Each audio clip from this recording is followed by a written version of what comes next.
খায়রুল মিয়ার টেলিফোনের দোকান থেকে মুহিব নোরাকে টেলিফোন করল। প্রথমবার রিং হতেই নোরা ধরল।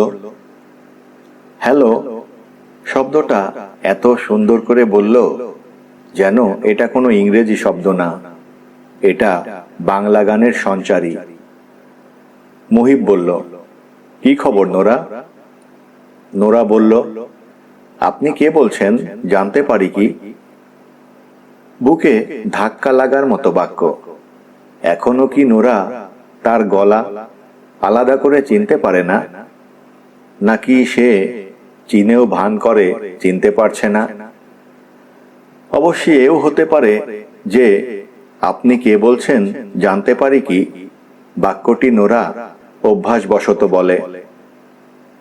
হয়তো খুব ছোটবেলায় তাকে শেখানো হয়েছে কেউ টেলিফোন করলে প্রথমেই বলবে, আপনি কে বলছেন জানতে পারি কি? যে টেলিফোন করেছে তার পরিচয় জানার পর অন্য কথা বলবে। ছোটবেলার অভ্যাস এখনো রয়ে গেছে। নোরা, আমি মুহিব। ও আচ্ছা, তুমি কি করছো? কিছু করছি না। নোরা খিলখিল করে হাসতে হাসতে বলল, আমি কি করছি বলো তো? তুমি কল্পনা করতে পারবে না এমন একটা জিনিস করছি। সেটা কি? নোরা হাসি থামিয়ে গম্ভীর গলায় বলল, সিগারেট খাচ্ছি। সকালে চায়ের সঙ্গে প্রথম সিগারেট খেয়েছি। এখন তো প্রায় 10টা বাজছে। এর মধ্যে 4টে সিগারেট খেয়ে ফেলেছি। চতুর্থটা এখনো শেষ হয়নি, হাতে আছে। মুহিব বিস্মিত গলায় বলল, সিগারেট খাচ্ছ কেন? খেয়ে দেখছি কেমন লাগে।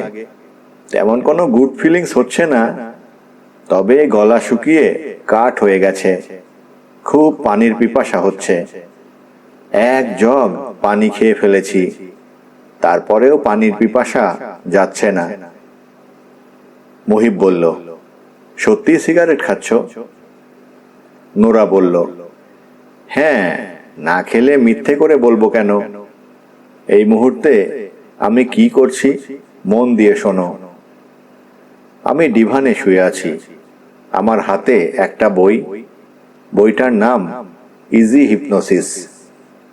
বাবাকে বলে দিয়েছিলাম আমেরিকা থেকে আসার সময় আমার জন্যে মেজমেরিজম আর হিপনোটিজমের বই আনতে। বাবা হিপনোটিজমের 2টা বই এনেছেন।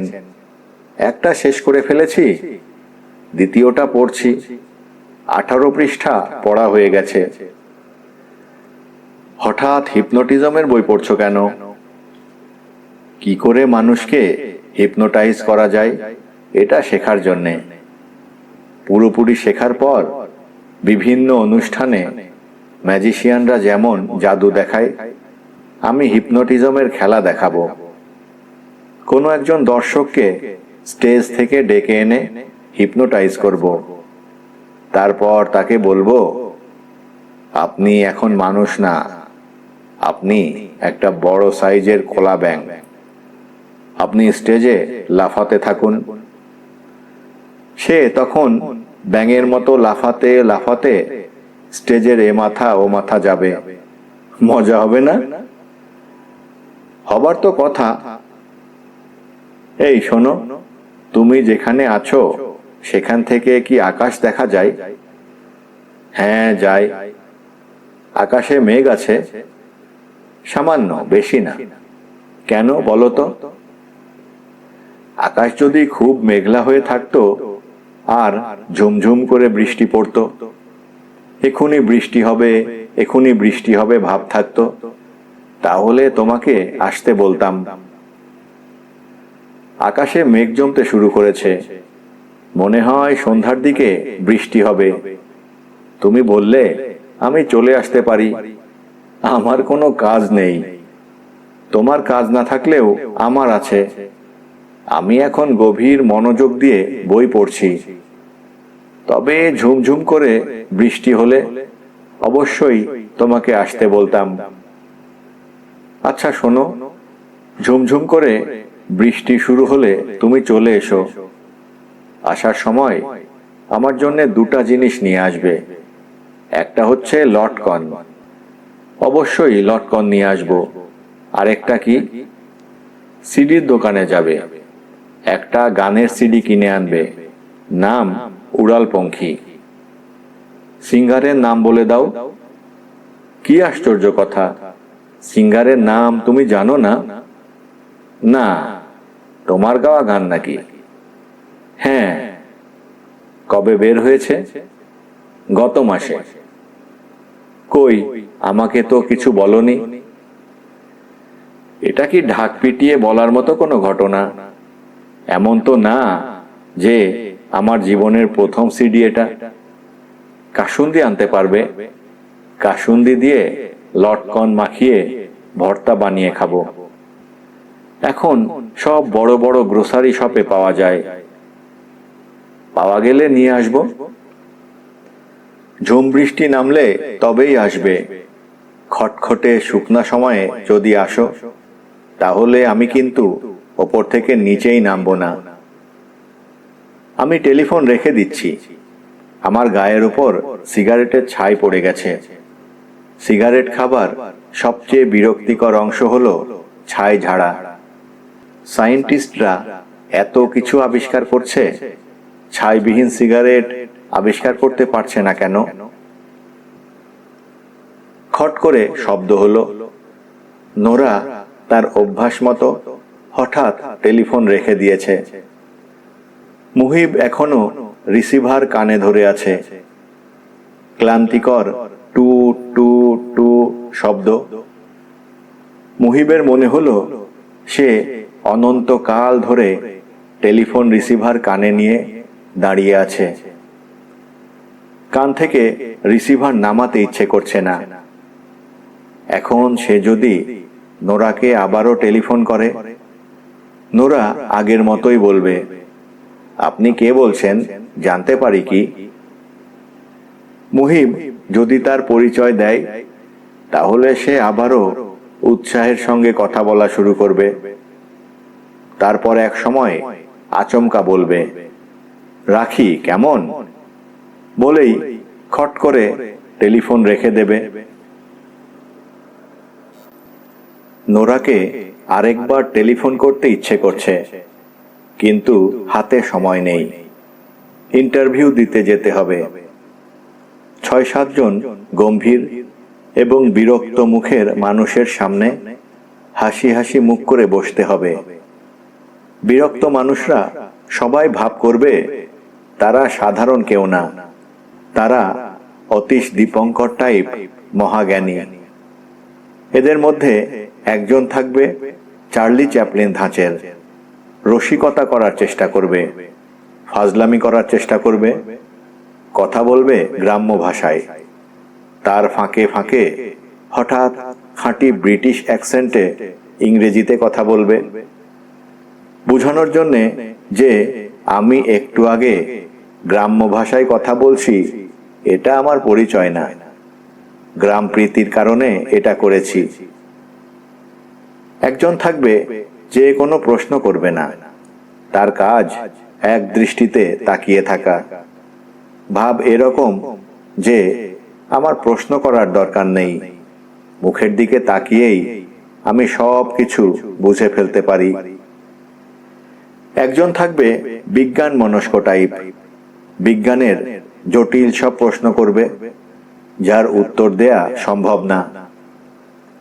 উত্তর না পেয়ে সেই গাধা মাথা নাড়তে নাড়তে মধুর ভঙ্গিতে হাসবে, হাসি দিয়ে বুঝিয়ে দেবে এখনকার ছেলে মেয়েরা বিজ্ঞানের কিছুই জানে না। এতে সে অত্যন্ত ব্যথিত। মুহিব তার 4 বছরের বেকার জীবনে অনেক ইন্টারভিউ দিয়েছে। প্রতিটা ইন্টারভিউর একই চেহারা। দা এরনসে সে 4 মাস আগে একবার ইন্টারভিউ দিয়েছে। তার দ্বিতীয়বার ডাক পড়েছে। দ্বিতীয়বার ডাকের অর্থ কি এই যে চাকুরি হবে? মুহিবের তা মনে হয় না। তার ধারণা এই কোম্পানির কোনো কাজকর্ম নেই। কোম্পানির ডিরেক্টররা 4-5 বার করে ইন্টারভিউ নিয়ে কাজ দেখাচ্ছেন। প্রথমবারের ইন্টারভিউ মোটেই ভালো হয়নি। সে কোনো প্রশ্নের জবাব পারেনি। এক ভদ্রলোক হঠাৎ জিজ্ঞেস করলেন, মর্মাহত শব্দটার মানে কি? বাংলায় কথা বলার সময় আমরা প্রায়ই বলি, এই ঘটনায় আমি মর্মাহত, অর্থাৎ সে মর্মে আহত। মর্ম জিনিসটা কি? মুহিব শুকনো গলায় বলেছিল, জানি না স্যার। মর্ম কি তুমি জানো না? জি না স্যার। তোমার কোনো অনুমান আছে? তোমার কি মনে হয় মর্ম কি? আমার ধারণা মর্ম হলো মন। মন মানে কি? মুহিব অস্বস্তির সঙ্গে বলল, মন হলো চেতনা। ইন্টারভিউ বোর্ডের সবাই হো হো করে হাসতে শুরু করলো। তাদের ভাব এরকম যেন জীবনে এত হাসির কথা কেউ শোনেনি। তখন চার্লি চ্যাপলিন বাবাজি গম্ভীর গলায় বললেন, আপনার নাম মুহিব। মুহিব নামের অর্থ কি? মুহিব বলল, মুহিব নামের অর্থ প্রেমিক। আবারও হাসি শুরু হলো। এইখানেই তার ইন্টারভিউয়ের সমাপ্তি। বলা যেতে পারে হাস্যকর সমাপ্তি। এ ধরনের ইন্টারভিউর পর আবারও তাকে কেন ডাকা হলো সে জানে না। জানার দরকারও নেই। তার জীবনটা একটা রুটিনের ভেতর পড়ে গেছে। এই রুটিনে মাঝে মধ্যে তাকে ইন্টারভিউ দিতে হবে। সে দিয়ে যাচ্ছে, ব্যাস এটুকুই। মাঝারি ধরনের ঠান্ডা ঘরে মুহিব বসে আছে। ঘরে এসি চলছে, দরজা জানালা সবই বন্ধ। মুহিব ছোটখাটো এক ভদ্রলোকের সামনে বসে আছে। ভদ্রলোকের বয়স 50-এর উপরে বলেই মনে হচ্ছে। কত উপরে তা ধরা যাচ্ছে না। ভদ্রলোকের চেহারা শান্ত, তাকানোর ভঙ্গি শান্ত। কিছু কিছু মানুষ আছে প্রবল ঝড়ঝঞ্ঝার সময়ও যাদের দেখে মনে হয় বেশ শান্তিতে আছেন। ভদ্রলোক ওই টাইপের। তিনি সম্ভবত মুহিবের ইন্টারভিউ নেবেন। এই ভদ্রলোক কি প্রথম ইন্টারভিউয়ের সময় ছিলেন? মুহিব মনে করতে পারছে না। মনে হয় ছিলেন না। থাকলে চেহারা মনে থাকতো। ভদ্রলোক একাই মনে হয় ইন্টারভিউ নেবেন। প্রথম প্রশ্নটা কি হবে? আপনার নাম? বেশিরভাগ সময়ই এই প্রশ্ন দিয়ে শুরু হয়। দ্বিতীয় প্রশ্ন, এই নামের অর্থ কি? নামের অর্থ শুনে তিনি হাসাহাসি শুরু করবেন না তো? এইবার নামের অর্থ জিজ্ঞেস করলে ভুল অর্থ বলতে হবে। নামের অর্থ প্রেমিক না বলে সে বলবে সন্দেহকারী। মুহিবের সামনের ভদ্রলোক রিভলভিং চেয়ারে বসে আছেন। যারা রিভলভিং চেয়ারে বসে তারা সারাক্ষণই চেয়ার নিয়ে কিছু নড়াচড়া করে। এই ভদ্রলোক তা করছেন না। প্রশ্ন করবার সময় হয়তো করবেন। মুহিব প্রথম প্রশ্নের জন্য অপেক্ষা করছে। ঘরটা বেশি ঠান্ডা, তার রীতিমতো শীত করছে। হয়তোবা বাইরে বৃষ্টি পড়ছে। বাইরের আবহাওয়া ঠান্ডা হয়ে গেলে এসি বসানো ঘর বরফ শীতল হয়ে যায়। বাইরে বৃষ্টি হচ্ছে কি না জানতে পারলে ভালো হতো। ঝুম বৃষ্টি হলে যেতে হবে নোরার কাছে। মুহিবের ষষ্ঠ ইন্দ্রিয় বলছে ইন্টারভিউ শেষ করে ঘর থেকে বের হয়েই সে দেখবে আকাশ ভেঙে বৃষ্টি নেমেছে, রাস্তায় হাঁটু পানি। যদি সেরকম হয়, সে যে কাজটা করবে তা হলো রিক্সা নিয়ে সোহরাওয়ার্দী উদ্যানে চলে যাবে। সেখানে কদম ফুল বিক্রি হয়। নোরার জন্যে কিছু কদম ফুল কিনতে হবে, সিডি কিনতে হবে। সিডির নাম উড়ালপঙ্খী। উড়ালপঙ্খী মানে কি? যেই পাখি উড়ছে সেই পাখি? তাহলে বসে আছে যে পাখি, তাকে কি বলা হবে? বসালপঙ্খী? মাই গড, মস্ত একটা ভুল হয়ে গেছে তো। মার জন্যে ডিভিডি ভাড়া করে আনা হয়নি। আজ রাতে বাসায় ফিরতে তার দেরি হবে। মা ছটফট করতে থাকবে ছবির জন্যে। ছবির নাম কয়লা। আপনার চোখে কি হয়েছে? মুহিব অন্য কিছু ভাবছিল, তাই হয়তো প্রশ্নটা শুনে চমকে গেল। তার বুক ধড়ফড় করে উঠল। মনে হলো প্রশ্নটা খুবই কঠিন। এত কঠিন প্রশ্নের উত্তর সে দিতে পারবে না। তার চোখ যে ফুলে বন্ধ হয়ে আছে এটাও তার মনে ছিল না। মুহিব হড়বড় করে বলল, স্যার, চোখে কি হয়েছে আমি জানি না। সকালে ঘুম থেকে উঠে দেখি এই অবস্থা। চোখ ওঠেনি তো? বুঝতে পারছি না স্যার। ভদ্রলোক রিভলভিং চেয়ার সামান্য ঘুরালেন, শান্ত গলায় বললেন, 1971 সনে সারা বাংলাদেশে চোখ ওঠা রোগ হয়েছিল। এমন কোনো মানুষ ছিল না যার এই রোগ হয়নি। রোগটার নাম দেওয়া হয়েছিল জয় বাংলা রোগ। এমন প্রায়ই হয়েছে। এই রোগে আক্রান্ত পাকিস্তানি মিলিটারিও চোখ লাল করে তাকিয়ে আছে। আবার যে মুক্তিযোদ্ধাকে সে গুলি করে মারার জন্যে ধরে নিয়ে এসেছে, সেও চোখ লাল করে মিলিটারির দিকে তাকিয়ে আছে। মুহিব চুপ করে আছে।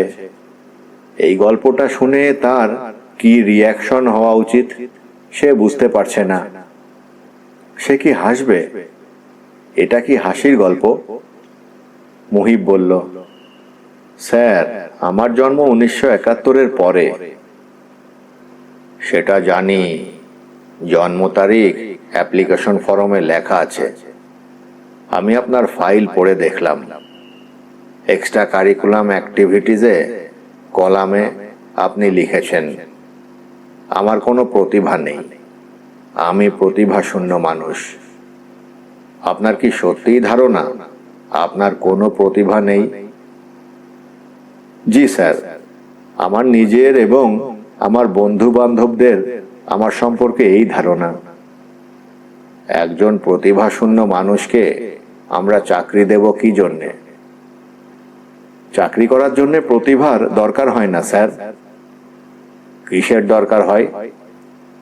বুদ্ধির দরকার। আমার বুদ্ধি আছে, আমি পরিশ্রম করতে পারি। বুদ্ধি আছে? জি স্যার, আছে। আমরা দুজনকে রিক্রুট করেছি, একজন ছেলে একজন মেয়ে। আপনি দুজনের মধ্যে একজন। কি কারণে আপনাকে রিক্রুট করা হয়েছে সেটা অনুমান করে বলুন, দেখি আপনার বুদ্ধি আছে কি না। মুহিব সহজ ভঙ্গিতে বলল, আমাকে চাকরি দেবার আলাদা কোনো কারণ নেই। আমার ধারণা আমাকে আপনারা নিয়েছেন কারণ আমার চেহারা সুন্দর। আপনার ধারণা ঠিক আছে, আপনার বুদ্ধি ভালো। অফিসে কিছুক্ষণ অপেক্ষা করুন, অ্যাপয়েন্টমেন্ট লেটার হাতে হাতে নিয়ে যান। আগামী মাসের 1 তারিখে চাকরিতে জয়েন করতে পারবেন। Welcome to the Aarons. ভদ্রলোক হ্যান্ডশেক করার জন্যে হাত বাড়িয়েছেন। মুহিবের ইচ্ছে করছে হ্যান্ডশেক না করে ভদ্রলোকের পা ছুঁয়ে সালাম করতে। সবচেয়ে ভালো হয় সে যদি কার্পেটের ওপর হামাগুড়ি দিয়ে ভদ্রলোকের দিকে এগিয়ে যায়। ভদ্রলোকের পায়ে কিছুক্ষণ মুখও ঘষা যেতে পারে। কুকুররা মনিবের কাছে গেলে কোলে ওঠার জন্যে এরকমই করে। মুহিব ম্যানেজার সাহেবের ঘরে বসে আছে। এই ঘরের বড় বড় জানালাগুলো খোলা, পর্দা একপাশে টেনে দেয়া। দোতলার এই ঘর থেকে আকাশ দেখা যাচ্ছে, রাস্তাঘাট দেখা যাচ্ছে। মুহিব জানালা থেকে চোখ ফেরাতে পারছে না। মুষলধারে বৃষ্টি হচ্ছে। তার উচিত অ্যাপয়েন্টমেন্ট লেটারের কথা ভুলে গিয়ে রাস্তায় নেমে পড়া, ভিজতে ভিজতে নোরাদের বাড়িতে চলে যাওয়া। কিছু কিছু বৃষ্টি আছে, দেখলেই ভিজতে ইচ্ছা করে। এখন সেই ধরনের বৃষ্টি হচ্ছে, অথচ তাকে ম্যানেজার সাহেবের ঘরে বসে থাকতে হচ্ছে। তার সময় কাটছে না। ম্যানেজার ভদ্রলোক স্বল্পভাষী। একবার শুধু বললেন, আপনি কবে জয়েন করবেন? মুহিব বলল, জানি না। ব্যাস এই পর্যন্তই কথা। ম্যানেজার একজন বেয়ারাকে চোখের ইশারায় কি যেন বলল। সে মুহিবকে এক কাপ চা দিয়ে গেল। চাটা খেতে ভালো, সুন্দর গন্ধ। এরকম চা পরপর 2 কাপ খেতে হয়, কিন্তু দ্বিতীয় কাপ চায়ের কথা তার বলতে ইচ্ছে করছে না। মুহিব ভেতরে ভেতরে টেনশন বোধ করছে। তার মনে হচ্ছে অ্যাপয়েন্টমেন্ট লেটার হাতে পেতে পেতে বৃষ্টি থেমে যাবে। আকাশে অবশ্যই ঘন কালো মেঘ এখনো আছে। যেভাবে বৃষ্টি পড়ছে, আকাশের সব মেঘ ধুয়ে মুছে চলে যাবে। মুহিব চেয়ার ছেড়ে জানালার পাশে দাঁড়ালো। আকাশের দক্ষিণ দিকটা নজর করে দেখতে হবে। দক্ষিণের সমুদ্র থেকে মেঘের সাপ্লাই যদি ঠিক থাকে, তাহলে বৃষ্টি আরো 2 ঘন্টা থাকবে। রাতে দেখা স্বপ্নটা মনে পড়েছে। তার মানে দুপুর হয়ে গেছে। রাতের স্বপ্ন তার সব সময় দুপুরে মনে পড়ে কেন? ম্যানেজার সাহেবকে জিজ্ঞেস করে জেনে নেবে। মুহিব সাহেব। জি স্যার। নিন, এইখানে সই করে অ্যাপয়েন্টমেন্ট লেটারটা নিন। কংগ্রাচুলেশনস। মুহিব অ্যাপয়েন্টমেন্ট লেটার হাতে নিল। অতি দ্রুত চোখ বুলালো। অবিশ্বাস্য মনে হচ্ছে। বেসিক পে 10,000 টাকা, হাউস রেন্ট, মেডিকেল অ্যালাউন্স সব মিলিয়ে 15,600।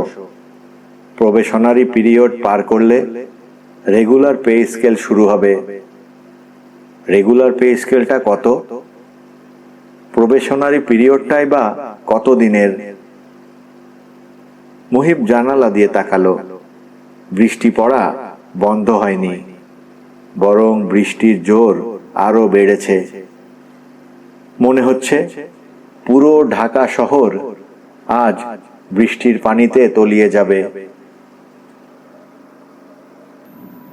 নোরাদের বাড়ির গেটের দারোয়ানের নাম ইস্কান্দর।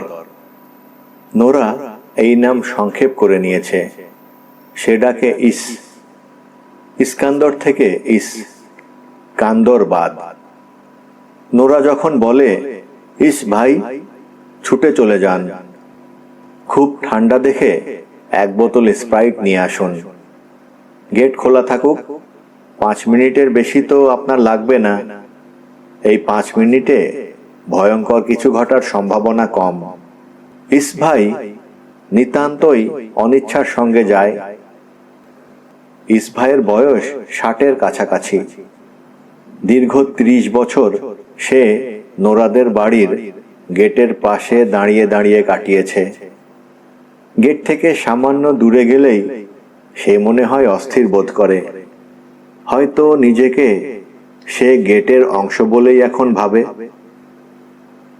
তুমুল বৃষ্টির মধ্যেও ইস্কান্দরকে দেখা গেল ছাতা মাথায় দিয়ে টুলের উপর বসে আছে।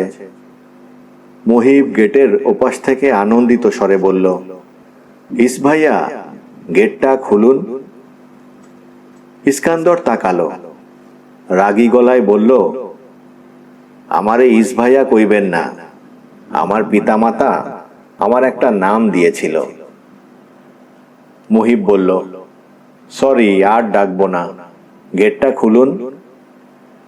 ইস্কান্দর মহিবের ওপর থেকে মুখ ফিরিয়ে বলল, গেট খোলা যাবে না। যাবে না কেন?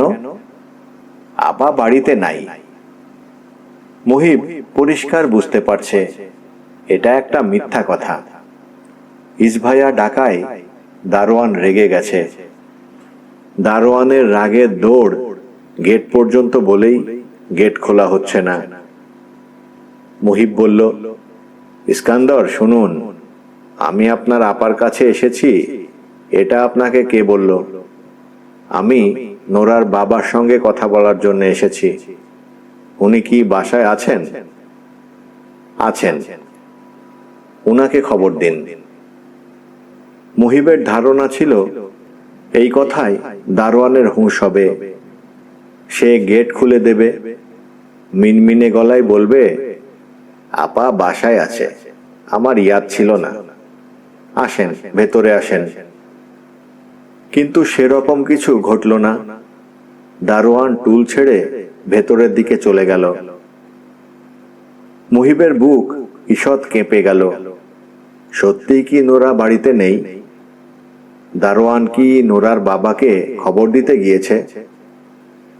মহিবের হাতে 7টা দোলন চাপা। প্রবল বৃষ্টিতেও ধবধবে সাদা ফুলগুলির কিছুই হয়নি, বরং সে নিজে চুপসে গেছে। ঠান্ডায় শরীর কাঁপছে। আয়নার সামনে দাঁড়ালে হয়তো দেখা যাবে ঠান্ডায় এবং বৃষ্টির পানিতে তার ঠোঁট নীলচে হয়ে গেছে। নোরার সিডি কেনা হয়নি। প্রধান কারণ টাকা ছিল না। সিডি না কেনাই ভালোই হয়েছে। এই বৃষ্টিতে সিডি বাঁচানোর কোনো উপায় থাকতো না।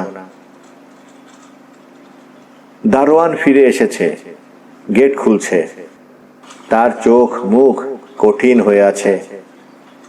সে মুহিবের দিকে না তাকিয়েই বলল, আসেন, বড় সাহেব আপনাকে যেতে বলেছেন। মুহিব বলল, সে কি? নোরার বাবার সঙ্গে মুহিবের কখনো দেখা হয়নি। ভদ্রলোকের এমন অবস্থা যে 12 মাসের ভেতর 13 মাসই থাকেন দেশের বাইরে। 12 হাত কাঁকুড়ের 13 হাত বিচির মতো অবস্থা। মাঝে মাঝে মেয়েকে ছবি পাঠান। ছবির পেছনে ছবি সম্পর্কে বর্ণনা থাকে। মুহিব এই ভদ্রলোককে প্রথম দেখে এরকম একটা ছবিতে। লম্বা, ফর্সা এবং মাথা ভর্তি আইনস্টাইনের মতো ঝাঁকড়া চুলের এক ভদ্রলোক কালো রঙের একটা পাথর হাতে দাঁড়িয়ে আছেন। পাথরের দিকে তাকিয়ে আছেন মুগ্ধ দৃষ্টিতে, যেন এটা কোনো কালো পাথর নয়, এটা তাজমহল, বনসাই করে ছোট করা হয়েছে। ছবির উল্টা পিঠে ইংরেজিতে লেখা, মা নোরা, যে পাথর হাতে আমি দাঁড়িয়ে আছি এটা কোনো সাধারণ পাথর না, এটা একটা মেটিওরাইট। অতি দূর কোনো নক্ষত্রপুঞ্জ থেকে এটা পৃথিবীতে এসে পৌঁছেছে। ভালো থেকো। নোরার বাবা নাজমুল করিম সাহেব মুহিবকে দেখে চিন্তিত গলায় বললেন, এ কি, তোমার কি অবস্থা? কতক্ষণ ধরে বৃষ্টিতে ভিজছ? দাঁড়াও দাঁড়াও, আমি টাওয়েল নিয়ে আসি, আগে মাথাটা মুছো। ইস্কান্দর আমাকে বলেছে তুমি নোরার বন্ধু, তোমার সঙ্গে আলাপ পরিচয় করব। তার আগে ভেজা কাপড় বদলাও। একেবারে নতুন, ব্যবহার করা হয়নি এমন এক সেট কাপড় দিলে তোমার কি পরতে আপত্তি আছে? মুহিবের খুব অদ্ভুত লাগছে। সে বসে আছে নোরার বাবার পাশে। তার গায়ে এই ভদ্রলোকের পায়জামা পাঞ্জাবি, তাদের দুজনের হাতে চায়ের কাপ। তোমার নাম কি মুহিব? জি স্যার। স্যার বলছো কেন? মুহিব হক চকিয়ে গেল। আসলেই তো, সে স্যার কেন বলছে? ইন্টারভিউ দিয়ে দিয়ে অভ্যাস হয়ে গেছে বলেই কি স্যার বলছে? নাকি এই ভদ্রলোককে তাদের কলেজের কোনো স্যারের মতো লাগছে? একজনের সঙ্গে অবশ্যই মিল পাওয়া যাচ্ছে, আনন্দমোহন কলেজের ইতিহাসের স্যার কুমুদ বাবু। ছাত্ররা সবাই তাকে ডাকত সেন্ট স্যার। উনি গায়ে সেন্ট না মেখে বাসা থেকে বের হতেন না। পোশাকে আশাকে ফিটফাট বাবু। ভদ্রলোক হঠাৎ পাগল হয়ে গিয়েছিলেন। সম্পূর্ণ নগ্ন হয়ে রাস্তায় হাঁটাহাঁটি করতেন। কাউকে চিনতে পারতেন না, তবে ছাত্রদের দেখলেই চিনতেন। গল্প করার জন্যে খুব আগ্রহ নিয়ে এগিয়ে যেতেন। মুহিবের সঙ্গে একদিন দেখা। তিনি হাসি হাসি মুখে এগিয়ে এলেন, কোমল গলায় বললেন, তোমার নাম মুহিব না? মুহিব বলল, জি স্যার। Second year? জি স্যার। রোল 33? জি স্যার। দেখেছো, সব মনে আছে। পাগলদের কিছুই মনে থাকে না, আমার সবই মনে থাকে। ভালো আছো বাবা? জি স্যার। তুমি আমাকে এক শিশি সেন্ট কিনে দিতে পারবে? অন্য কোনো কিছুর অভাব বোধ করছি না। কাপড় ছাড়া ঘুরে বেড়াচ্ছি, তাতেও তেমন অসুবিধে হচ্ছে না, তবে সেন্টের অভাবটা খুব বোধ করছি। স্যার, আমি এক্ষুনি সেন্ট কিনে নিয়ে আসছি। আমি তো সব সময় হাঁটাহাঁটির মধ্যে থাকি বাবা, আমাকে খুঁজে নাও পেতে পারো। সেন্টটা কিনে তুমি আমার মার হাতে দিয়ে এসো। বাসা চিনো তো? বকুল গাছওয়ালা বাড়ি? জি স্যার, বাসা চিনি। মুহিব সেদিনই সেন্ট কিনেছিল, দামি সেন্টই কিনেছিল, কিন্তু কুমুদ স্যারকে সেই সেন্ট দেওয়া হয়নি, কারণ স্যারের মা পুরনো বাসায় ছিলেন না। উনি কোথায় গিয়েছেন কেউ বলতেও পারল না।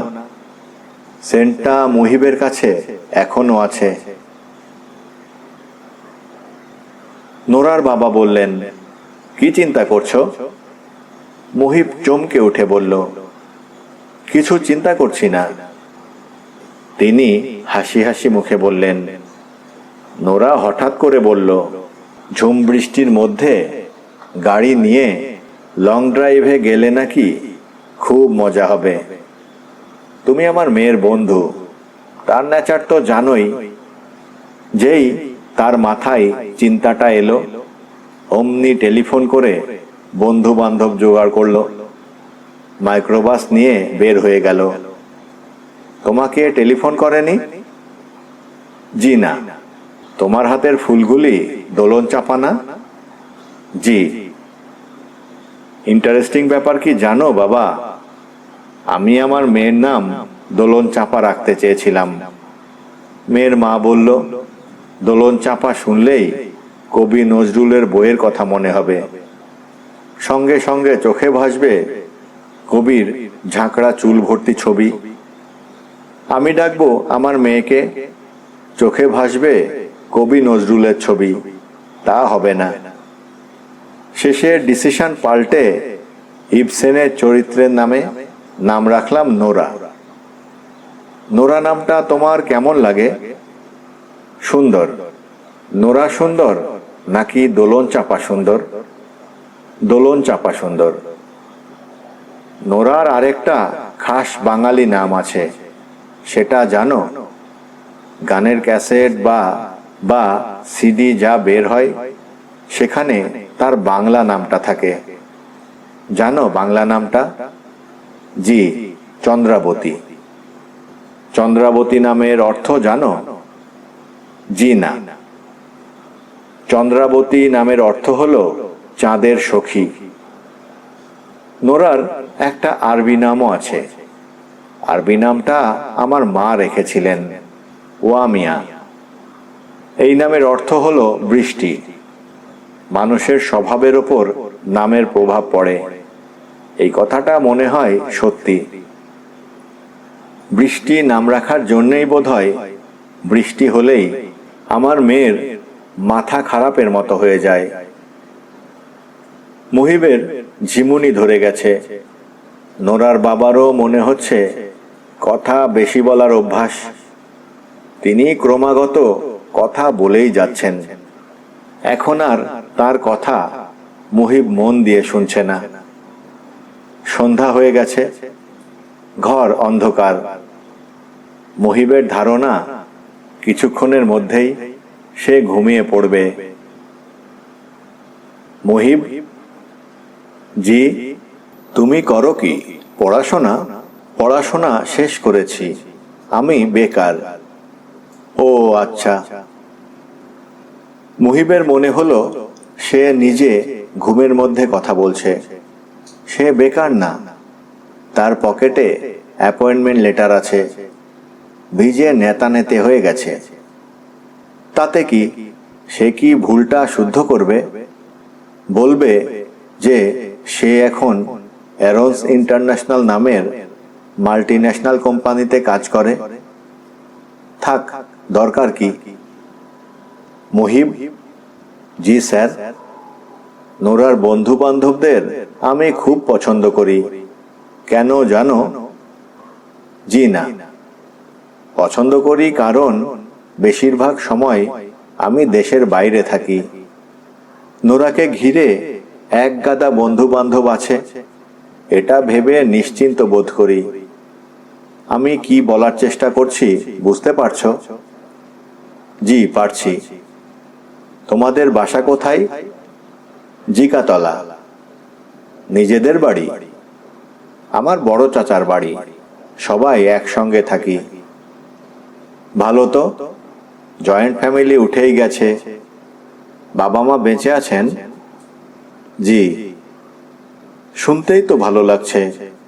পিতা মাতা পুত্র কন্যা সব এক ছাদের নিচে। মুহিব ঘুম ঘুম গলায় বলল, বাবা আমাদের সঙ্গে থাকেন না, আলাদা থাকেন। আলাদা কেন? উনাকে বাড়ি থেকে বের করে দেওয়া হয়েছে। উনি এখন আর আমাদের পরিবারের সদস্য না। বলতে বলতে মুহিব আরাম করে ঘুমিয়ে পড়ল।